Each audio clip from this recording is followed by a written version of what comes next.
हरे कृष्णा। छठा अध्याय और 37वां श्लोक 37वां श्लोक श्रवण करते हैं। यहां पर अब अर्जुन भगवान से जो योग भ्रष्ट पुरुष हैं उनके विषय में पूछ रहे हैं कि उनकी क्या गति होती है। तो जो 3 श्लोक हैं वो अर्जुन के 3 श्लोक अर्जुन के इस प्रकार से प्रश्न पूछा जा रहा है अर्जुन के द्वारा। अर्जुन उवाच अयति श्रद्धयोपेतो योगाचलित मानसः अप्राप्य योग संसिद्धिम काम गतिम कृष्ण गच्छति। अयति श्रद्धयोपेतो योगात चलित मानसः। यहाँ योगात तो है, योगात तो जब संधि होती है तो आधा तय है उसका आधा चय बन जाता है। योगात चलित मानसः अप्राप्य योग संसिद्धिम काम गतिम कृष्ण गच्छति। अयति श्रद्धयोपेतो, अयति का मतलब है जो यत्न नहीं करता है, अर्थात जो प्रयत्न जिसका शिथिल है। यतमान का मतलब होता है प्रयत्न करने वाला, तो ये यति नहीं है, अयति है। वह उसके लिए पूछ रहे हैं, हे कृष्ण जो अयति है श्रद्धयो उपेतो, श्रद्धा के सहित है। उपेत माने जिसके अंदर है, प्राप्त की हुई है जिसने श्रद्धा को। तो जो श्रद्धा सहित, श्रद्धया उपेतो, तो श्रद्धा उसके अंदर है लेकिन वो प्रयत्न नहीं कर रहा है। और योगात चलित मानस है, और योग से उसका जो मन है वो विचलित हो गया है। पहले वो योग कर रहा था, उसकी श्रद्धा थी, अब किसी कारण से वो उसका मन हट गया योग करने से। योगात चलित मानस, अब वो योग का साधन नहीं कर रहा है। तो अगर वो इस प्रकार का व्यक्ति है तो उसका क्या होगा? अप्राप्य योग संसिद्धि, अप्राप्य माने उसने योग की संसिद्धि भी प्राप्त नहीं की है, मतलब योग का फल उसे भी नहीं मिला है, यानी कि परमात्मा का साक्षात्कार। छठे अध्याय का है ये श्लोक। तो यहां पर परमात्मा के विषय में बात हो रही है, ध्यान योग के विषय में। तो वो योग सिद्धि को प्राप्त नहीं किया उसने, अप्राप्य। फिर यहां पूछ रहे हैं काम गतिम गच्छति, वो किस गति को प्राप्त होगा? काम माने किस गति को, उसको क्या गति मिलेगी अंत समय में, मरने के बाद। तो ये जो व्यक्ति है ये एक प्रकार से योग भ्रष्ट कहा जाएगा, क्योंकि योग में पहले लगा हुआ था और अब बाद में किसी कारणवश योग से विचलित हो गया है। तभी उसको बोला अर्जुन ने, योगात चलित मानसः, जिसका मन योग से हट गया है, चलित हो गया है, विचलित हो गया है। तो उसकी 2 प्रॉपर्टी बताई है अर्जुन ने। अयति, एक तो वो प्रयत्नशील नहीं रहा अब, और दूसरा श्रद्धा उसके अंदर अभी भी है। ये नहीं कि श्रद्धा खत्म हो गई है। और तीसरी बात, उसने अभी सिद्धि भी प्राप्त नहीं की है, तो उसकी क्या गति होगी अंत में? ये अर्जुन का प्रश्न है। तो इसको एक बार और श्रवण करते हैं। अयति श्रद्धयोपेतो योगाचलित मानसः अप्राप्य योग संसिद्धिम काम गतिम कृष्ण गच्छति। हरे कृष्णा। छठा अध्याय 38वां श्लोक श्रवण करते हैं। अब इसमें अर्जुन अपनी ओर से जो उनका एक संशय है उसके विषय में, योगाचलित मानसः, उसके विषय में जो उनका अपना संशय है वो उसका निवेदन कर रहे हैं। क्या कह रहे हैं यहां पर? कच्चित न उभय विभ्रष्ट छिन्ना भ्रमीव नश्यति अप्रतिष्ठो महाबाहो विमूढ़ो ब्रह्मण है पथि। इसमें पहला वाला जो लाइन है उसमें बहुत सारी संधियां हैं, तो हम उसको थोड़ा सा तोड़ के ही पढ़ना पड़ेगा। कच्चित, यहां पर भी लास्ट में त है, तो आगे न होने के कारण उसका भी आधा नया बन गया है, तो उसको बोलेंगे कच्चित न उभय। तो हम इसे बोले कच्चित न उभय, कच्चित न उभय, नो भया नहीं, नो भया नहीं होगा। कच्चित न उभय विभ्रष्ट, विभ्रष्ट, विभ्रष्ट, विभ्रष्ट, विभ्रष्ट है के आगे जो विसर्ग था उसको हटाने के लिए यहां पर श आ गया, छोटा श। तो कच्चित न उभय विभ्रष्ट, कश्चित न उभय विभ्रष्ट, विभ्रष्ट, विभ्रष्ट छिन्ना भ्रमीव, छिन्ना, छिन्ना एक शब्द है, छिन्ना भ्रम, छिन्ना भ्रम, छिन्ना भ्रम प्लस इव, तो छिन्ना भ्रमीव, इसको एक साथ बोल सकते हैं, छिन्ना भ्रमिव नश्यति, कच्चित नो भय विभ्रष्ट छिन्ना भ्रमिव नश्यति। भ्रमिव मैं पर छोटी की मात्रा है, कच्चित नो भय विभ्रष्ट छिन्ना भ्रमिव नश्यति, अप्रतिष्ठो महाबाहो विमूढ़ो ब्रह्मण पथि। यहां पूछ रहे हैं आप, अर्जुन कृष्ण को कह रहे हैं उच्चारण महाबाहो, हे महाबाहो अप्रतिष्ठ। अप्रतिष्ठ मतलब उसकी प्रतिष्ठा हट गई है, कहां से? संसार से, क्योंकि वो योग के मार्ग, योग का साधन कर रहा था, तो संसार में से अब उसकी इच्छा नहीं रही, ज्यादा आसक्ति नहीं है अब उसके संसार में, तो वो वहां से अप्रतिष्ठित हो गया। पहले वो एक सांसारिक व्यक्ति था, उसके अंदर बिल्कुल खोया हुआ था, लेकिन अब संसार में दोबारा से तो खो नहीं सकता, विरक्ति आ गई है उसके अंदर, तो वहां से वो अप्रतिष्ठित हो गया है। अब उसने संसार के आश्रय का त्याग कर दिया है, तो वो हो गया अप्रतिष्ठित। ब्रह्मण है, ब्रह्मण का मतलब है यहां पर परमात्मा की प्राप्ति, ब्रह्म की प्राप्ति के लिए जो योग साधन कर रहा था। ब्रह्मण पथि माने रास्ता, तो भगवान की प्राप्ति के लिए जो रास्ता, वो जिससे कि वो मोहित हो गया है, विमूढ़ो विचलित हो गया है, योगा चलित मानसः, तो जो चलित हो गया है, तो विमूढ़ का मतलब है वहां से विचलित होना, विमूढ़ होना, विमोहित होना। इस प्रकार से वो दो प्रकार से विचलित हो गया, संसार से तो उठ ही गया और भगवान के मार्ग से भी हट गया, तो उभय, उभय का मतलब है दो, तो दोनों ओर से भ्रष्ट हो गया, विभ्रष्ट। विभ्रष्ट का मतलब अच्छी तरीके से, क्योंकि हम लोग दो प्रकार के आश्रय लेते हैं, या तो संसार का आश्रय लेंगे या भगवान का। जब तक भगवान का पूरा आश्रय नहीं ले जाएगा, जब तक उनकी पूर्ण शरणागति नहीं होगी, तब तक भगवत प्राप्ति नहीं हो सकती।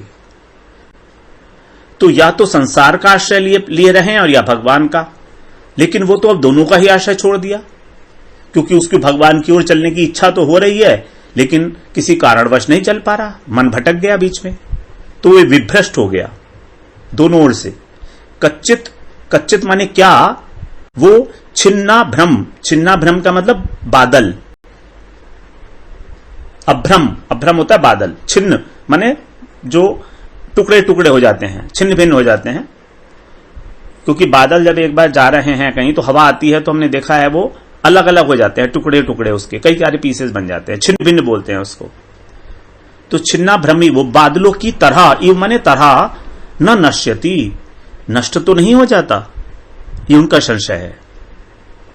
जिस व्यक्ति ने संसार का आश्रय छोड़ दिया है, जो भगवान के मार्ग से भी भटक गया है, विचलित हो गया है, इस प्रकार दोनों ओर से भटकने के बाद, भ्रष्ट होने के बाद, क्या वह व्यक्ति छिन्न भिन्न बादलों की भांति कहीं नष्ट तो नहीं हो जाता? क्योंकि बादल हमने देखा है कि जब हवा आती है तो छोटे छोटे टुकड़ों में बढ़ जाते हैं, और फिर धीरे धीरे वो टुकड़े भी खत्म हो जाते हैं, वो दिखाई नहीं देते, ऐसा लगता है जैसे बादल था ही नहीं। तो ये है अर्जुन का संशय। तो कच्चित नो भय विभ्रष्ट छिन्ना भ्रम एव मे नश्यति, अप्रतिष्ठो महाबाहो विमूढ़ो ब्रह्मण है पथि। हरे कृष्णा, छठा अध्याय और 39 श्लोक। अब यहां पर अर्जुन जो हैं अपने प्रश्न का उत्तर चाहने के लिए भगवान से प्रार्थना कर रहे हैं। तो वो कह रहे हैं तीसरे श्लोक में अर्जुन, 39 श्लोक में, एतन्मे संशयं कृष्ण छेत्तुम अर्हसि अशेषतः, त्वदन्यः संशयस्यास्य छेत्ता न हि उपपद्यते। इसके अंदर भी कुछ संधियां हैं। एतन, एतत, एतन में, यहां पर भी त जो है वो न हो गया, छोटा न बन जाता है संधि में, तो एतत में, यानी इसको पढ़ेंगे हम, लेकिन एतन में, इसको पढ़ सकते हैं इसलिए इसको पढ़ेंगे। एतन में संशयं कृष्ण छेत्तुम अर्हसि अशेषतः। तो यहां पर अर्हसि और अशेषतः ये अ से शुरू हो रहे हैं, तो इसको हमें अलग अलग करना पड़ेगा। जहां पर हम अ किसी स्वर से स्टार्ट होता है तो उसको हम लोग अलग पढ़ते हैं तो क्लियर हो जाती है प्रोनाउंसिएशन हमारी।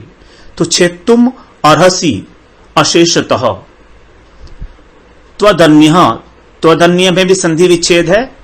त्वदन्यः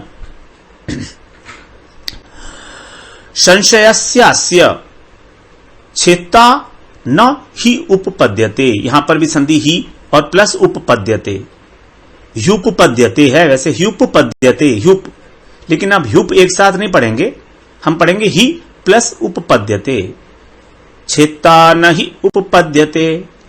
तो एतन में संशयम कृष्ण, एतन में माने इसमें, एतत माने ये वाला जो मैंने भी प्रश्न पूछा आपसे, मैं माने मुझे, मेरे को क्या है, ये संशय है।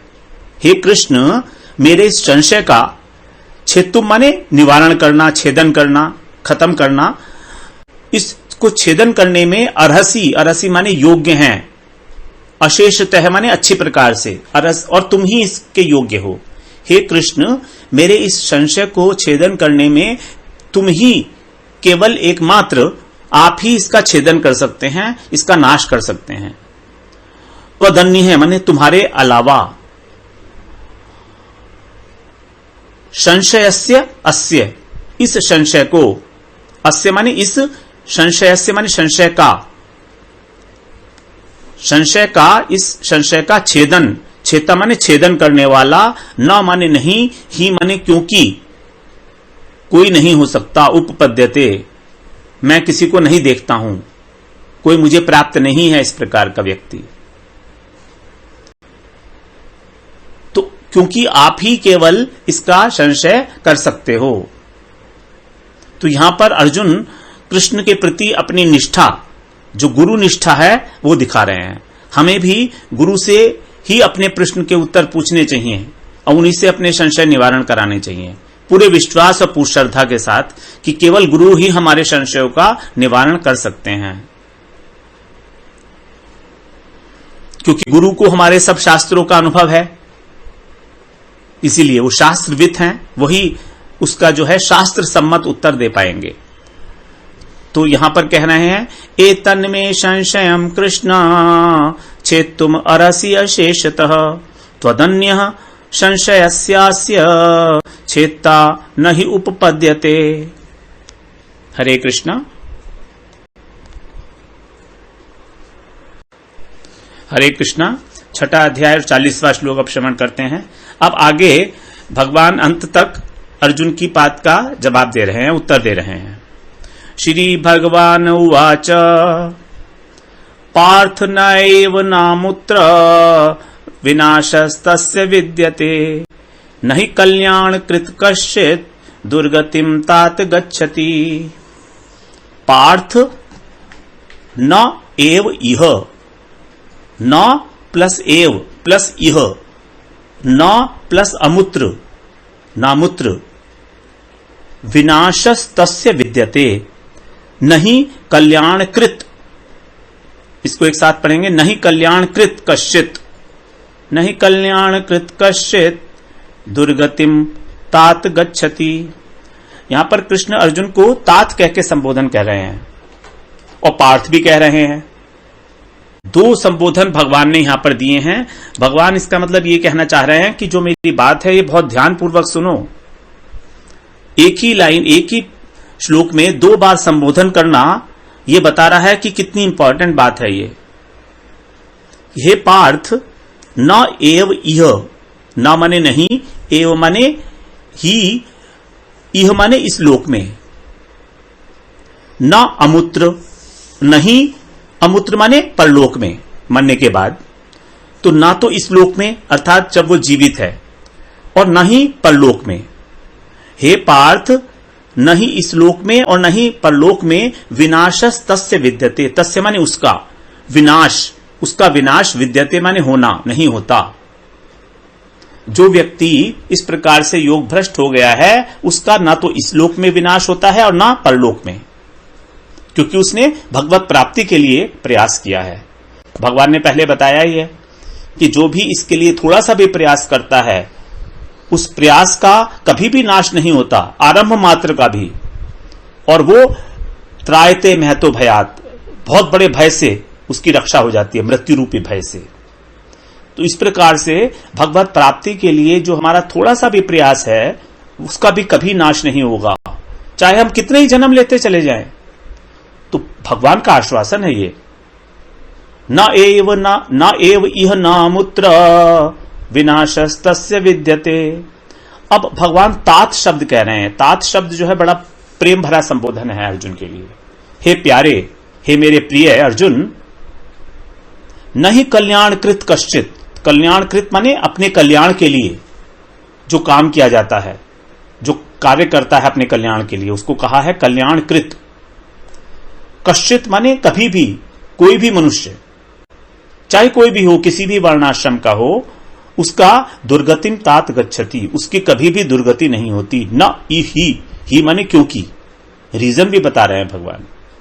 तो जो अपने आत्मोद्धार के लिए कार्य करता है मनुष्य, उसकी कभी भी दुर्गति नहीं होती। तो पहले तो कहा विनाश नहीं होता और फिर कहा दुर्गति भी नहीं होती, मतलब अंत समय में भी उसकी दुर्गति नहीं होगी, कभी भी वो नरक नहीं जाना पड़ेगा उसको। कितना बड़ा आश्वासन है ये भगवान का हमारे लिए एक प्रेरणात्मक रूप से। कितनी बड़ी प्रेरणा है हमारे लिए। नहीं कल्याणकृत कश्चित, कोई भी मनुष्य हो, irrespective of caste, creed and culture, everything, दुर्गतिम तात गच्छति, उसकी कभी भी दुर्गति नहीं होती है।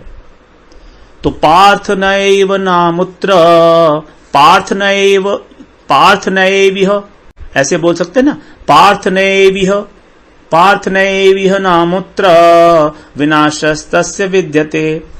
अब जैसे इसको नामुत्र नहीं बोलेंगे हम, नामुत्र, थोड़ा सा रुक के नामुत्र न ही कल्याण कृत कश्चित दुर्गतिम तात गच्छति। हरे कृष्णा। छठा अध्याय और 41 श्लोक, 41वां श्लोक श्रवण करते हैं। प्राप्य पुण्यकृतां लोकान् उषित्वा शाश्वती समा शुचीनां श्रीमतां गेहे योग भ्रष्टोऽभिजायते। प्राप्य पुण्यकृतां लोकान् उषित्वा शाश्वती समः शुचीनां श्रीमतां गेहे योग भ्रष्टो अभिजायते। यहां पर अब ये जो आगे प्रसंग हमारा चल रहा है 41वें श्लोक से और 45वें श्लोक तक, 41, 42, 43, 44, 45, 5 श्लोक, इसमें भगवान गति के विषय में बता रहे हैं योग भ्रष्ट पुरुष की। तो इसको अगर आपकी इच्छा हो तो आप गीता पाठशाला में जाकर श्रवण करें। बहुत डिटेल में हमने इसकी विस्तृत व्याख्या की है वहां पर कि किस प्रकार के व्यक्ति को कौन सी गति मिलेगी और उसका अगला जन्म कहां पर होगा। तो यहां कह रहे हैं 2 प्रकार के भगवान ने यहां पर योगी बताए, साधक बताए। एक तो वे हैं जो अल्पकालीन अभ्यास वाले हैं, जो कुछ समय तक अभ्यास किया और छोड़ दिया। दूसरे हैं जो बहुत लंबे समय तक अभ्यास करते रहे और अंत में किसी कारणवश उनका मन विचलित हो गया। तो अब यहां पर जो बात बता रहे हैं 41वें श्लोक में, ये बता रहे हैं अल्पकालीन अभ्यास वालों के लिए, जिन्होंने कम अभ्यास किया है इस जीवन में, उनकी क्या गति होगी। तो प्राप्य पुण्यकृताम लोकान उषित्वा शाश्वती समा शुचीनाम श्रीमताम गेहे योग भ्रष्टो भिजायते। प्राप्य माने प्राप्त करते हैं, पुण्यकृताम, पुण्यकृताम माने जो पुण्य करने वाले लोग हैं, सदाचारी लोग हैं, जो पुण्य कर्म करते हैं। लोकान माने उन लोगों को। तो जो योग भ्रष्ट पुरुष जो अल्पकालीन अभ्यास वाले हैं, वो किसको प्राप्त करते हैं? पुण्यकृताम लोकान, जो लोग पुण्य करने वाले पुरुषों के द्वारा प्राप्त होते हैं। तो जो पुण्य करता है वो कहां जाता है? स्वर्गलोक में जाता है। तो वो स्वर्गलोक में जाते हैं। पुण्यकृताम लोकान उषित्वा शाश्वती समा, उषित्वा माने रहकर, वहां उस लोक में रहकर, शाश्वती समा, शाश्वती माने बहुत अधिक काल तक, समा माने वर्ष, अनेक वर्षों तक वहां वो रहते हैं स्वर्ग में। जब तक उनकी इच्छा रहती है, भोग वासना रहती है, तब तक अपनी इच्छा से वो वहां पर रहते हैं, अपनी भोग वासना को पूरा करने के लिए। क्योंकि उनका जो योग भ्रष्ट का कारण ही यही था कि उनकी कुछ इच्छाएं कामनाएं वापस रह गई थी इस जीवन में। इसीलिए उनको स्वर्ग भेज दिया गया कि जाओ अब तुम वहां पर अपनी इच्छाओं को पूरा कर लो। और फिर वो अपनी मर्जी से क्या करते हैं, शुचि नाम श्रीमताम गेहे योग भ्रष्टो भिजायते। ऐसे अल्पकालीन जो योग भ्रष्ट पुरुष हैं वो शुचि नाम माने सदाचार संपन्न, जो शुद्ध लोग हैं। शुचि माने होता है शुद्धता। तो जो सदाचार संपन्न लोग हैं, ऐसे श्रीमताम जो बहुत पैसे वाले हैं, श्री माने ऐश्वर्य, तो उनके पास सदाचार भी है और पैसा भी है, धनवान है, ऐसे घर में जन्म लेते हैं। इसका कारण क्या है? इसका कारण है सदाचार संपन्न लोग हैं, तो इसका मतलब उनमें उनके जो गुण आएंगे, अपने माता पिता के जो गुण आएंगे वो सदाचार संबंधी आएंगे। सात्विक प्रवृत्ति होगी, सात्विक वातावरण मिलेगा घर में, तामसिक वातावरण नहीं होगा, आपस में लोग लड़ाई झगड़ा गलत तरीके से धन नहीं कमाते होंगे। शुचि नाम और श्रीमताम माने उनके पास ऐश्वर्य भी होगा, पैसा भी होगा, जिससे कि उनको इस जन्म में साधन करने के लिए पैसा कमाने की बहुत अधिक आवश्यकता भी ना पड़े। क्योंकि हम लोग कई बार ऐसा होता है साधना नहीं कर पाते क्योंकि हमें सब लोगों को घर का पालन करना पड़ता है, पालन पोषण करना पड़ता है, कमी होती है पैसे की बहुत, तो क्या करेंगे, फिर तो करना ही पड़ेगा। तो इसीलिए उनका जन्म ऐसे स्थान में होता है। शुचि नाम श्रीमताम गेहे योग भ्रष्टो भी जायते। तो इस प्रकार के जो जन्म हैं वो योग भ्रष्ट पुरुष है। अब यहां पर ऐसा नहीं मान सकते कि जो सदाचार संपन्न धनी व्यक्ति हैं उनके घर में केवल योग भ्रष्ट ही आएंगे, ये नियम नहीं है। लेकिन योग भ्रष्ट उनके यहां आएंगे ऐसा होगा, इसका उल्टा अर्थ नहीं ले सकते हम कि जो भी व्यक्ति जो है सदाचार संपन्न धनी व्यक्ति के घर में आ रहा है वो योग भ्रष्ट है, ऐसा नहीं है। क्योंकि ऐसा देखा भी नहीं जाता, बहुत सारे जो है गुंडा एलिमेंट भी पैदा होते हैं ऐसे घरों में। तो ये बताया शुचि नाम श्रीमताम गेहे योग भ्रष्टो भी जायते, ये उनके लिए है जो अल्पकालीन अभ्यास वाले व्यक्ति हैं। प्राप्य पुण्यकृताम लोकान उषित्वा शाश्वती समा शुचि नाम श्रीमताम गेहे योग भ्रष्टो भी जायते। हरे कृष्णा। हरे कृष्णा। छठा अध्याय और 42वां श्लोक श्रवण करते हैं। यहां पर भी अब भगवान दूसरे प्रकार के जो योग भ्रष्ट पुरुष हैं, जो दीर्घकालीन अभ्यास वाले हैं, उनकी ओर इशारा कर रहे हैं। और ये बात भगवान अपनी ओर से कह रहे हैं, क्योंकि योग भ्रष्ट की जो गति थी पहले भगवान ने बता दी, अब यहां पर भगवान अपनी ओर से कुछ कहना चाह रहे हैं।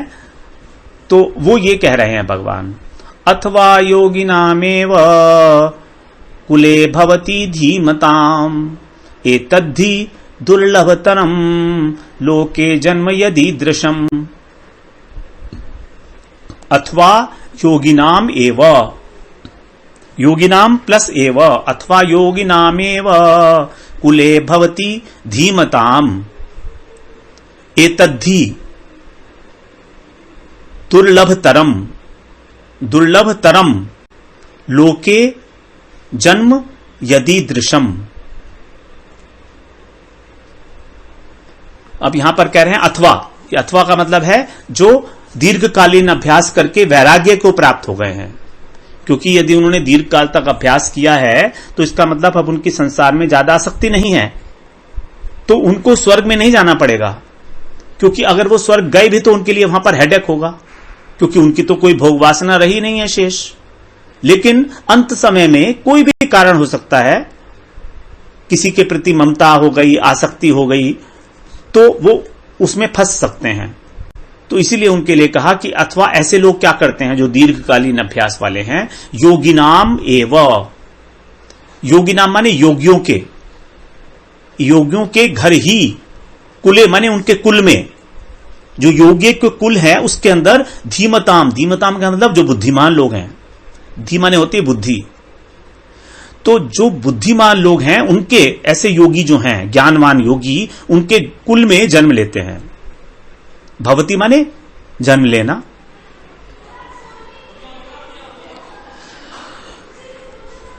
तो जो ज्ञानवान योगी हैं उनके घर में नहीं कहा, कुल में कहा, क्योंकि कुल की एक परंपरा होती है कि ज्ञानी का पुत्र ज्ञानी, फिर उसका पुत्र ज्ञानी, फिर उसका पुत्र ज्ञानी, तभी तो कुल कहलाएगा ना। तो यहां पर वो क्योंकि परम वैराग्यवान है, उनको तत्व ज्ञान की भी उपलब्धि हो गई है, इसलिए उस कुल में जन्म लेंगे जिस कुल की परंपरा ही ज्ञान की रही हो, तत्व ज्ञान की रही हो, भक्ति की रही हो, भजन की रही हो भगवान के प्रति। तो इस प्रकार से जो दीर्घकालीन अभ्यास वाले लोग हैं वो इस प्रकार के ज्ञानवान योगियों के कुल में जन्म लेते हैं। एतद्धि दुर्लभ तरम लोके जन्म यदि दृशम। एतद्धि माने इस प्रकार का जो जन्म है वो दुर्लभ तरम, दुर्लभ, दुर्लभतर और दुर्लभतम। तो यहां पर जो तुलनात्मक डिग्री है, कंपैरेटिव डिग्री है, वो भगवान ने इस्तेमाल की है कि वो दुर्लभतर है इस लोक में, इस संसार में। एतद ही माने निश्चय ही, ये वाली जो गति है, ऐसे लोगों के घर में जन्म लेना जो योगी हो, उनका कुल ही पूरा योगी हो। यदि दृशम, ईदृशम माने इस प्रकार का, यत माने जो, इस प्रकार का ये जो जन्म है इस संसार में अत्यंत दुर्लभ है। कौन सा जन्म? ज्ञानवान योगी के घर में जन्म लेना। तो वो वहां पर वही व्यक्ति जन्म लेगा जो पहले बहुत अभ्यास कर चुका है, तत्वज्ञानी है, विरागी है, जन्म से ही विराग है जिसको, तभी उसका ऐसा जन्म होगा। तो दो प्रकार के जो भक्त थे, जो साधन करने वाले थे, तो दूसरी प्रकार के विषय में भगवान ने अपने आप से बताया है यहां पर। तो यहां क्या कह रहे हैं? अथवा योगिनामेव कुले भवति धीमताम एतद्धि दुर्लभतरम लोके जन्म यदि दृशम। हरे कृष्णा, छठा अध्याय और 43rd श्लोक, 43वें श्लोक अब हम श्रवण करते हैं। अब ये श्लोक जो है उन्हीं से संबंधित है जो दीर्घकालीन अभ्यास वाले हैं, जिसको अभी अभी भगवान ने यहां पर बताया 42वें श्लोक में। उसी के विषय में अब आगे बता रहे हैं कि उनकी इस जो अगले जन्म हुआ है उसमें क्या गति होगी उनकी।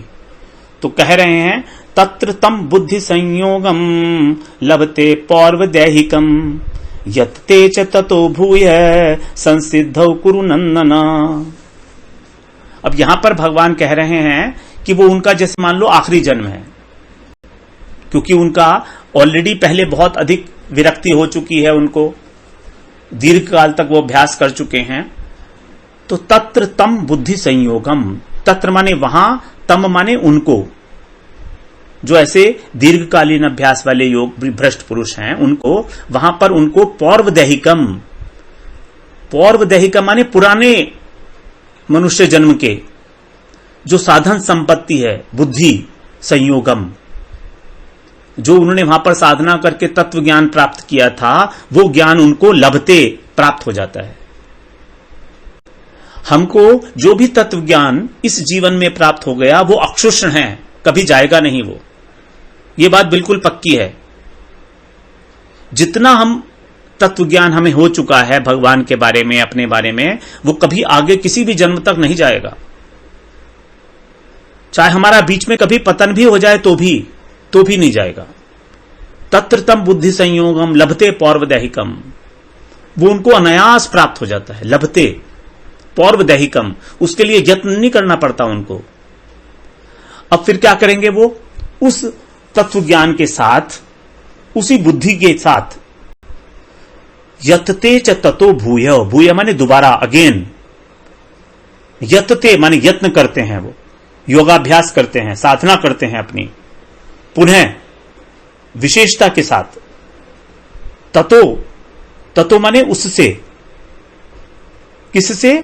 जो उनको बुद्धि संयोग प्राप्त हुआ है, जो उनकी पुरानी बुद्धि डेवलप हो चुकी थी, उसी बुद्धि के साथ, वहीं से, शुरू से नहीं, वहीं से जहां से छोड़ा था उन्होंने। संसिद्धौ कुरुनंदन है, साधन की सिद्धि के विषय में हे कुरुनंदन वो विशेष रूप से यत्न करते हैं, विशेष रूप से यत्न करते हैं वो लोग। तो ये बात हुई हमारी जो दीर्घकालीन अभ्यास वाले योग हैं। तो यहां कह रहे हैं तत्र तम बुद्धि संयोगम लभते पौर्वदैहिकम यत ते च ततो भूय संसिद्धौ कुरु नंदन। हरे कृष्णा।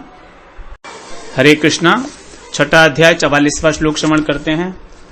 पूर्वाभ्यासेन तेनैव ह्रियते हि अवशोऽपि सः जिज्ञासुरपि योगस्य शब्द ब्रह्माति वर्तते। अब इस श्लोक में भगवान उनकी बात कर रहे हैं जो अल्पकालीन अभ्यास वाले हैं, जो सदाचारी और धनीमानी व्यक्ति के घर में जिनका जन्म हुआ है, उसके विषय में क्या बात कर रहे हैं आप। पूर्वाभ्यासेन तेन एव ह्रियते हि अवशो अपि सह जिज्ञासु अपि योगस्य शब्द ब्रह्माति वर्तते। शब्द ब्रह्म प्लस अति वर्तते। पूर्व अभ्यासेन अर्थात जो पूर्व में अभ्यास किया गया था उनके द्वारा, उससे, उस अभ्यास के द्वारा, तेन, तेन माने उस, जो पूर्व अभ्यास किया हुआ था, वो जो मनुष्य हैं वे ह्रियते, ह्रियते का मतलब आकर्षित होना, भगवान की ओर आकर्षित हो जाते हैं उस अभ्यास के कारण जो उन्होंने पहले किया था। क्योंकि पहले किया था, उनको पहले भगवान में आकर्षण था, तो वही आकर्षण अब दोबारा से उनको होने लगता है। ही अवशो अपि सह, उस व्यक्ति को अवश होकर, मतलब वो अपने आप से उसकी ओर खिंच जाते हैं, परवश हो जाते हैं। यद्यपि वो इस जगत में आके धनी व्यक्ति के घर में ऐश्वर्य का भोग कर रहे हैं, अवश्य हैं, भोगों को छोड़ नहीं पा रहे हैं, लेकिन तो भी उनका आकर्षण भगवान की ओर हो जाता है। जैसे कहीं पर कोई कथा सुन ली, कहीं किसी महात्मा का कोई दर्शन हो गया, कहीं कुछ किताब में ऐसा पढ़ लिया, तो उनकी भगवान के प्रति, योग के प्रति एकदम से रुचि जागृत हो जाती है, क्योंकि उन्होंने पहले अभ्यास छोड़ा हुआ है ना कहीं। तो हम लोग जो इस लाइन में आए हैं, भगवान की लाइन में आए हैं, ये ऐसे अपने आप से नहीं आ गए अचानक। कई जन्मों का हमारा अभ्यास रहा होगा, तभी यहां तक पहुंचे हैं हम लोग। तभी हम लोग ये सब कथा श्रवण कर रहे हैं, तभी हम सब श्लोक याद करने की चेष्टा भी कर रहे हैं। तो जितना इस जन्म में कर लेंगे वो इंटैक्ट रहेगा आगे के लिए भी हमेशा, और उसी पॉइंट से आगे बढ़ेंगे आगे। तो हमारे लिए बड़ी प्रेरणात्मक बात है ये जो भगवान कहने जा रहे हैं कि हम भोगों में आसक्त हैं, लेकिन तो भी भगवान का आकर्षण नहीं छोड़ पा रहे हैं। ह्रियते, आकर्षण हो जाता है, और उस आकर्षण का कारण है उनकी पूर्व जन्म की सुकृति, भक्ति उन्मुखी सुकृति। तो ये तो क्योंकि इन्होंने तो अभ्यास किया है, इनकी बात तो बहुत बड़ी है, इन्होंने तो अभ्यास किया है पूर्व जन्म में। अब इनका कंपैरिजन दिखा रहे हैं उस व्यक्ति के साथ जिसने अभ्यास नहीं किया है। क्योंकि जब तुलना की जाती है तभी किसी वस्तु की जो महत्व है वो प्रकाशित होता है। तो तुलना किससे कर रहे हैं आप? जिज्ञासु व्यक्ति से। कुछ व्यक्ति ऐसे होते हैं जो इंटेलेक्चुअल क्यूरियोसिटी के लिए भगवान को जानना चाहते हैं कि भगवान कौन है, शास्त्रों में क्या लिखा हुआ है, गीता में क्या है, रामायण में क्या है। तो ऐसे लोगों का कंपैरिजन दे रहे हैं इनका। जिज्ञासुर अपि योगस्य, जो केवल योग का जिज्ञासु मात्र है, उसने योग साधन नहीं किया है, अभी तक अभ्यास नहीं किया है, लेकिन हाँ उसे पता है कि ये श्रवण भक्ति होती है, श्रवण कीर्तन स्मरण, तो ये जानना चाह रहा है उसको। तो बता रहे हैं जिज्ञासुरपि योगस्य, जो योग का केवल एक जिज्ञासु व्यक्ति है वो भी शब्द ब्रह्माति वर्तते, शब्द ब्रह्म का अतिक्रमण कर जाता है। अब ये शब्द ब्रह्म क्या है? वेदों को ही शब्द ब्रह्म कहा गया है। वेद जो हैं वो भगवान के मुख से निकले हुए हैं, और वेदों में अधिकांश रूप से कर्मों का ही वर्णन है, कर्मकांड का। 80% वेदों के श्लोक कर्मकांड से संबंधित हैं, 16% ज्ञान से और 4% भक्ति से रिलेटेड है, केवल 4%। तो वेद का मतलब, शब्द ब्रह्म का मतलब यहां पर लिखा गया है कर्मकांड। कर्मकांड का मतलब भोगों की प्राप्ति, स्वर्ग की प्राप्ति। स्वर्ग की प्राप्ति कैसे होती है, तो उसका भी अतिक्रमण कर जाते हैं। मतलब जो योग की तरफ जिज्ञासु लोग हैं, उनको स्वर्ग जाने में भी कोई इंटरेस्ट नहीं है। वो किसी प्रकार का सकाम कर्म नहीं करते, यज्ञ का अनुष्ठान, बड़े बड़े इस तरह का काम, उस तरह का काम, ऐसा कोई काम नहीं करते वो लोग, जो योग के रियल जिज्ञासु हैं। यहां पर जो रियल जिज्ञासु हैं उन्हीं की बात की जा रही है। जो ऊपर ऊपर से दिखाते हैं ऐसा कि हमको भगवान में बहुत जानकारी करने में बहुत इंटरेस्ट है, और अंदर खाने क्या है, अंदर खाने मान प्रतिष्ठा की आशा है कि अगर हम भगवान की ओर थोड़ा सा कुछ शौक आगे बढ़ेंगे तो लोग हमारा मान सम्मान करेंगे। तो वो वाले लोगों की बात नहीं कर रहे हैं जो दिखाने के लिए सब कुछ करते हैं, क्योंकि आजकल केवल दिखाने का युग रह गया और कुछ है ही नहीं।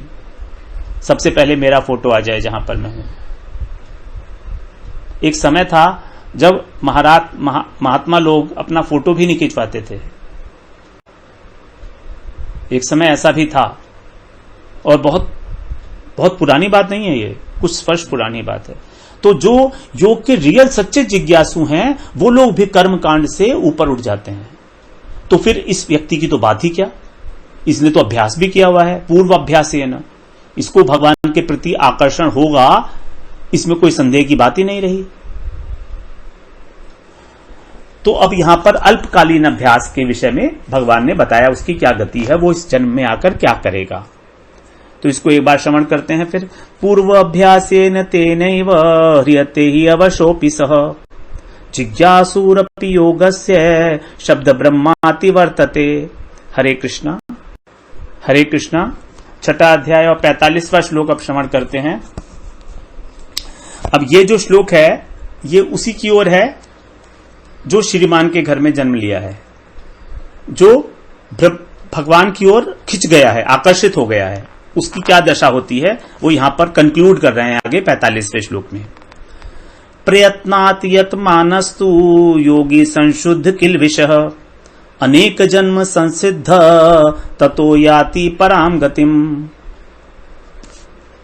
प्रयत्नात् यत्मान मानः तु, प्रयत्नात् यत्मान तु योगी संशुद्ध किल्बिषः अनेक जन्म संसिद्ध ततो याति पराम गतिम। तो जो अल्पकालीन व्यक्ति है, अल्पकालीन अभ्यास वाला, उसके विषय में भगवान अब यहां क्यों बता रहे हैं, क्योंकि जो दीर्घकालीन अभ्यास वाला व्यक्ति था वो तो भगवत प्राप्ति उसी जन्म में कर लेगा, अगर वो दोबारा से कोई गड़बड़ नहीं करे, दोबारा से योग भ्रष्ट ना हो जाए तो। लेकिन जो ये अल्पकालीन अभ्यास वाला है, इसके विषय में बता रहे हैं प्रयत्नात्। अब ये प्रयत्न करता है, अपने प्रयत्न के बल पर, साधना के बल पर साधना कर रहा है ये। यतमान अस्तु, ये यतमान भी है। यतमान का मतलब है जो यत्न करता है। तो दोनों बातें बताई हैं, यतमान और प्रयत्नात्। यतमान जो है ये संज्ञा हो गई, जैसे बुद्धिमान, जिसके पास बुद्धि है वो बुद्धिमान। उसी प्रकार जो यत्न करता है वो यतमान। अगर यत्न नहीं करता है तो यतमान नहीं है, साधक नहीं है। साधक वही है जो साधना कर रहा है, तो इसलिए उसको कहा यतमान। तो ये यतमान पुरुष प्रयत्न पूर्वक क्या करता है, ये अपने जिसके पाप नष्ट हो गए हैं, संशुद्ध किल्बिषः है। किल्बिषः का मतलब पाप, जिसके पाप नष्ट हो गए हैं। और तू का मतलब हुआ परंतु। परंतु जो योगी प्रयत्न पूर्वक यत्न करता है और जिसके पाप नष्ट हो गए हैं, तथा जो अनेक जन्म संसिद्ध, अनेक जन्मों में सिद्धि को प्राप्त हुआ है, सिद्धि कर ली है उसने, ततो याति पराम गतिम, वो जो है परम गति को प्राप्त हो जाता है। तो जो योगियों के घर में जन्म हुआ था वो तो आराम से, सुगमता से भगवान को प्राप्त हो जाता है। लेकिन जो श्रीमान के घर में जन्म लिया है, धनी व्यक्ति के घर में, वो भी परम गति को प्राप्त करता है, लेकिन अनेक जन्म संसिद्ध, अनेक अनेक जन्मों में सिद्धि को प्राप्त करके, क्योंकि अभी इसके प्रयत्न में कुछ शिथिलता थी। इसलिए जो अत्यधिक प्रयत्न करेगा, त्रिवेण भक्ति योगेन यजेत पुरुषः परः, त्रिवेण भक्ति योगेन, तीव्र भक्ति योग के साथ जो भगवान का भजन करता है, तो भगवान का भजन करने से क्या होगा? सारे पाप नष्ट हो जाएंगे। वो तो उसका गौण फल है भक्ति का। तो भक्ति में तो पाप नष्ट करने के लिए कोई पृथक से चेष्टा ही नहीं है। ततो याति पराम गतिम, वो परम गति को प्राप्त हो जाता है। तो इस अध्याय में भगवान ने ध्यान योग की विशेष रूप से चर्चा करते हुए भी कर्मयोग, ज्ञान योग और भक्ति योग तीनों की चर्चा की है। तपस्वियों की चर्चा भी की है। तो अब अगले श्लोक में भगवान उसी के बारे में कंक्लूड करेंगे। तो अब इस श्लोक को दोबारा श्रवण करते हैं। प्रयत्नात् यत्मानस्तु योगी संशुद्ध किल विषय, अनेक जन्म संसिद्ध ततो याति पराम गतिम। हरे कृष्णा। हरे कृष्णा। छठा अध्याय और 46वां श्लोक। अब यहां 46 और 47वें श्लोक में भगवान अपना मत बता रहे हैं कि उनका क्या विचार है। ये पूरा छठा जो 6 चैप्टर्स थे, इसको बोलते हैं हम प्रथम षष्ठक, और इसका नाम दिया है कर्म योग। यद्यपि इसमें 5वें अध्याय में ज्ञान योग की बात हुई, 6ठे अध्याय में ध्यान योग की बात हुई और 3रे 4थे में कर्म योग की बात हुई, लेकिन फिर भी कर्मयोग का प्रधानता होने के कारण इसको कर्मयोग षष्ठक कहा गया है। तो अब सबकी बात करने के बाद भगवान बता रहे हैं कि कौन सी चीज इनमें से श्रेष्ठ है, जिससे अब हम इस पोजीशन में आ गए हैं कि समझ पाएं। अभी तक भगवान ने अपना मत नहीं बताया था इनके विषय में, तो अब यहां पर मत बता रहे हैं। तपस्विभ्यो अधिको योगी ज्ञानिभ्योऽपि मतो अधिकः, कर्मिभ्यश्च अधिको योगी तस्मात् योगी भवार्जुन। तपस्विभ्यो अधिको योगी, तपस्विभ्यो अधिको योगी ज्ञानिभ्यो अपि मतो अधिकः, कर्मिभ्यश्च अधिको योगी तस्मात् योगी भवार्जुन। तपस्विभ्य माने तपस्वियों से, तुलनात्मक तपस्वियों से योगी श्रेष्ठ है, अधिक है। अधिक का मतलब श्रेष्ठ है। ज्ञानिभ्यो अपि मतो अधिक है, और ज्ञानी लोगों से भी वो श्रेष्ठ है। कौन? योगी। कर्मिभ्यश्च अधिको योगी, फिर कर्मियों से श्रेष्ठ तो होगा ही होगा, क्योंकि कर्मी, ज्ञानी और तपस्वी, कर्मी, तपस्वी और ज्ञानी, ये ऑर्डर है। कर्मी से श्रेष्ठ है तपस्वी और तपस्वी से श्रेष्ठ है ज्ञानी। तो कर्मियों से तो अधिक होगा ही होगा। कर्मिभ्यश्च अधिको योगी, और कर्मियों से भी योगी ही श्रेष्ठ है। तस्मात् योगी भवार्जुन, इसलिए तू योगी हो जा। ये मेरा मत है। मतो माने मेरा मत है। भगवान का अब अपना मत हो गया यहां पर। अब भगवान यहां अर्जुन को आदेश दे रहे हैं कि इसलिए तू योगी हो जा। अब योगी कौन सा हो जा? कर्म योगी हो, ज्ञान योगी हो, ध्यान योगी हो, ये तो क्लियर किया नहीं भगवान ने यहां पर अभी तक। ये जरूर बताया कि हां, योगी होना आवश्यक है। तो तपस्वी से भी योगी जो है श्रेष्ठ है, ज्ञानी से भी और कर्मी से भी। अर्थात केवल तपस्वी मत रहना, तपस्या करना तो भगवान के लिए। केवल ज्ञानी भी मत रहना, क्योंकि ज्ञानी और ज्ञान योगी में अंतर है। ज्ञान योगी का उद्देश्य है भगवान से युक्त होना, और ज्ञानी का अर्थ है केवल अपने पांडित्य को बढ़ाना। इसी प्रकार से कर्मी और कर्मयोगी में भी अंतर है। कर्मी की इच्छा है कि वो अपनी इच्छाओं की पूरा करे, भोग वासना पूरी करे, इस संसार में सुख की प्राप्ति करे और स्वर्ग में जाए। लेकिन कर्मयोगी जो है उसका उद्देश्य है चित्त की शुद्धि। तो इसलिए भगवान कह रहे हैं तू योगी हो जा। अब बड़ा कंफ्यूजन हो गया यहां पर, तो उसको भगवान आगे वाले श्लोक में कंक्लूड करेंगे। तपस्विभ्यो अधिको योगी ज्ञानिभ्योऽपि मतो अधिकः। जब यहां पर मतो अधिकः है, ये तो लिखा हुआ नहीं है, सिर्फ एक इंडिकेशन मात्र किया गया है एस की फॉर्म में। तो यहां पर इसको हम लोग साइलेंट में बोलते हैं मतो अधिकः, मतो अधिकः। का उच्चारण स्पष्ट नहीं होगा। ज्ञानिभ्योऽपि, ज्ञानिभ्यो अपि नहीं, ज्ञानिभ्योऽपि बहुत हल्का सा, सूक्ष्म सा, ज्ञानिभ्योऽपि मतोऽधिकः। कर्मेभ्यश्च अधिको योगी तस्मात् योगी भवार्जुन। हरे कृष्णा। हरे कृष्णा। छठा अध्याय और 47वां श्लोक अब श्रवण करेंगे। छठे अध्याय का अंतिम श्लोक, इस प्रथम षष्ठक का भी अंतिम श्लोक। यहां भी भगवान अपना मत बता रहे हैं और ये जो मत है इसमें भगवान अब अर्जुन को निर्देश कर रहे हैं, उसको डायरेक्शन बता रहे हैं कि तुझे कहां जाना है, क्या करना है, कौन सा योगी बनना है।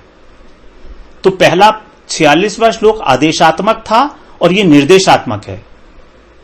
निर्देश का मतलब है डायरेक्शंस बताना, निर्देशित करना कि तुझको कौन सा योगी बनना ठीक है। तो यहां पर अब कह रहे हैं योगिनाम अपि सर्वेषां मद्गतेन अंतरात्मना श्रद्धावान भजते यो माम समे युक्त तमो मतः। योगिनाम अपि सर्वेषां मद्गतेन अंतरात्मना श्रद्धावान भजते यो माम समे युक्त तमो मतः। अभी तक इतना श्रवण करने के बाद हमें यह भी पता लग गया कि 4 प्रकार के योगी होते हैं, कर्मयोगी, ज्ञान योगी, ध्यान योगी और भक्ति योगी अथवा भक्त। तो इसमें क्या कह रहे हैं अब, योगी नाम अपि सर्वेशाम, इन सभी योगियों में भी 4 प्रकार के जो योगी हैं, मदगतेन अंतरात्मना, जिनकी आत्मा मुझ में लगी हुई है, जिनका मन, जिनकी बुद्धि, जिनकी वाणी, जिनका शरीर। आत्मना, आत्मा के कई सारे अर्थ होते हैं ना, शरीर, बुद्धि, मन, धृति, प्रभाव, सब कुछ आत्मा का ही मतलब है। तो जो संपूर्ण अच्छे प्रकार से मेरे अंदर लगे हुए हैं, मदगतेन, मुझ में लगे हुए हैं, जिनकी गति मैं ही हूं, अंतरात्मना, अपने मन से, अपनी बुद्धि से, अपने शरीर से, अपनी वाणी से मुझ में लगे हुए हैं। और कैसे हैं वो, श्रद्धावान, वो श्रद्धावान भी हैं, उनके अंदर मेरे लिए श्रद्धा है, परमार्थिक श्रद्धा है, ये लौकिक श्रद्धा नहीं है। भगवान कह रहे हैं श्रद्धा बड़ी इंपॉर्टेंट है।